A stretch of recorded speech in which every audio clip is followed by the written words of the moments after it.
भाई अच्छे तो जिस तरह उन्होंने हल्ला बोलिया बाहरों पिंडा च लोगों ने आके बहुत नुकसान किया उन्होंने तो साडा बस्ती दे विच असीं कलमा लाया जे ते फिर असीं अपनी बचत की आ साडे नाल ज्यादती की खिचम तुई की साडे नाल। कल से हमारी लाइट भी बंद है और हम पानी की शिद्दत की वजह से बहुत मुश्किल में पड़े हुए हैं और लाइट भी नहीं आ रही हमारी।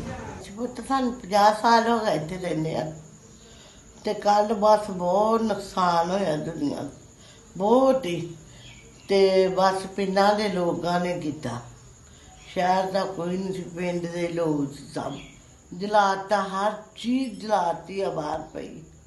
गलत किते एक बंदे ने नुकसान किया ते साडा की कसूर सी। एक बंदे ने नुकसान किया उन्होंने फड़िया नहीं वो दौड़ गए ने कोई पुछने वाला कोई नहीं है। साडी किसी हेल्प नहीं की ना पुलिस ने ना किसी ने साडे जे कीती हुंदी तां साडा नुकसान ना हुंदा। मैं ये चीज कहनी हाँ कि साडे की कसूर है ये किधर दा इंसाफ होया ये ना इंसाफ ये इंसानियत नहीं है भाई इन्हां दे अंदर। इस घर का नुकसान मेरे हिसाब से 10 से 12 लाख एक घर का, इससे ज्यादा हो सकता है।